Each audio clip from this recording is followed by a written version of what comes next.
వాడు నా గుండె మీద గుద్దితే నా గుండె ఒక క్షణం ఆగిపోయింది. కానీ తను పాత ఎన్టీఆర్ సినిమాలో చూస్తోంది.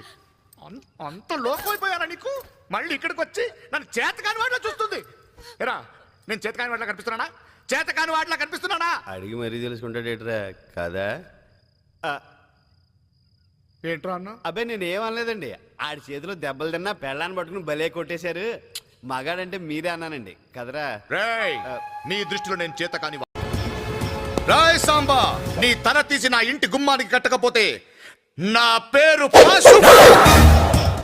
నా ముందు తొడగొడితే తొడ మెడ రెండు నరికేస్తా.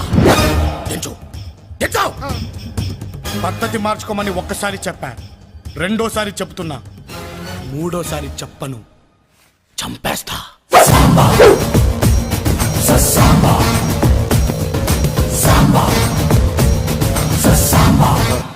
చావుని చాలా దగ్గరగా చూసినట్టుంది కదండి.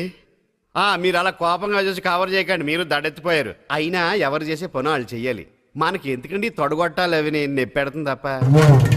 ఇంకా నయం, వాడు దించమనగానే దించారు కాబట్టి సరిపోయింది. లేకపోతే ఆ మస్తాన్ గడి మటన్ కొట్టులో ఏలాడుతుండేది మన తొడ. మీరు ఎంత గాలి కొట్టినా లాభం లేదండి, ఈ బుడగ బొక్కడిపోయింది. బీపీ బాగా ఎక్కువగా ఉంది. ఎందుకు ఉండదండి? ఈ రోజు ఏపీ మొత్తం మీద బీపీ ఎక్కువ క్యాండిడేట్ ఈయన అయ్యి ఉంటాడు. కోరి కోరి అన్నాడు, ఆడు సారీ నా గుద్దు గుద్దాడు. రాతిగుండు కాబట్టి మనం బ్యాడ్ లక్ కొలిది బతికిపోయాడు. అన్నా, మనం 4 సఫరీలు తిరుగుతున్నామని వాడు 6 సఫరీలు తెప్పించాడంట. ఏం చేద్దాం, మనం డ్రైవర్గా చేద్దామా? హలో, 1 మినిట్ అన్నా.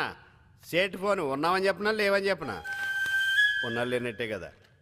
सेठ वो नए ऊपर चले गया. नहीं नहीं नहीं वो ऊपर नहीं मैड మీద चले गया. తర్వాత करो ठीक है. వీడిది నాకు అర్థం కాదు, నాది ఆడికి అర్థం కాదు.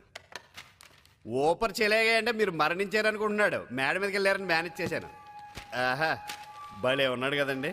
ఈ ఫోటో చూస్తుంటే మీకు ఏమనిపిస్తుంది? నీకేమనిపిస్తుంది? చచ్చిపోవాలనిపిస్తుంది. నేనా నువ్వా? నాకేం దోలా. నేనే కానీ మీ ప్లేస్లో ఉంటే వాడికి నన్ను చంపే అవకాశం ఇవ్వనండి. మరి నేనే చచ్చిపోతాను. వదలంటే రేయ్, నువ్వు పక్కనుంటే మంచిదని జ్యోతిష్కుడు చెప్పాడు, అందుకే భరిస్తున్నాను. లేకపోతే నేను ఎప్పుడో చంపేసేవాడిని. థ్యాంక్స్. మీకు కాదు, జ్యోతిష్. ఇది శేషారెడ్డి వెళ్ళటి నుంచి వస్తాయి, ఆ రూట్ లో వస్తాయండి. రేమండి అన్నా పెట్టి పట్టరా. అలాగే అన్న. ఏండే ఊరికే సపోజ్ వర్షం వచ్చి ఇటు పెట్టిన బాంబులు తడిసిపోయి అనుకోండి, ఏంటి పరిస్థితి? కొడక మిటమిటని ఎండ కాస్తుంటే వర్షం ఎక్కడి నుంచి వస్తుందిరా? ఎందుకు అలా సీరియస్ అవుతారు? కీడించి మేలించమన్నారు, అందుకే అడిగాను. చా, నీ నోట్ నుంచి కీడు తప్ప మేలు ఎప్పుడైనా వచ్చిందా? ఎందుకు వస్తుంది? మనం తిరిగే బ్యాచ్ అలాంటిది. పెంట మీద పడేసిన ట్రాన్సెస్ క్లియర్గా వచ్చినట్టున్నాడు. అలిపిరిలో పెట్టిన మెటీరియల్ ఇదే. అప్పుడు ఏం కాలేదు, ఇప్పుడు సాముడికి ఏం కాదేమో.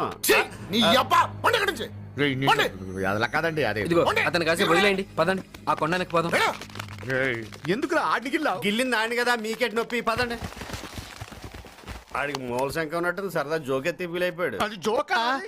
మనం హలో, 6 బండ్లు 12 బండ్లు అయినా ఏంటే? ఆడు 6 బండ్లు ఉన్నాడనా? శేషారెడ్డి, శేషారెడ్డి గారు, వాడు 12 బండ్లు వస్తున్నాడు, వాడు 6వ బండ్లో ఉన్నాడట. పేల్తాయి, అన్ని పేల్తాయి. ఏంట్రా బాగా ఖర్చు చేస్తున్నాడు? చంపడం కన్నా ముందు మనల్ని చంపేసిలా ఉన్నాడు. బళ్ళు పేల్చే టెన్షన్ లో ఉన్నాడు కదా, ఆ డిస్టర్బ్ చేయకండి, ఆడు చూసుకుంటాడు కదా. अब क्या हो रहा है? ఒరే ప్రసాద్, 10 లక్షలు పోతే పోనీ సేట్కని కూడా లేపామని ఓ పని అయిపోద్ది. क्या క్యా మీ మామ పోయి తల్లచిన్నదే జరిగినదా దైవం. ఈ పాట మన గురించి రాసి ఉంటాడు. ఫోన్ వచ్చినట్టుంది. హలో అన్నా, నేను కంక్రీట్ ని 12 బళ్ళు 24 అయినాయా? అవునన్నా. సరే.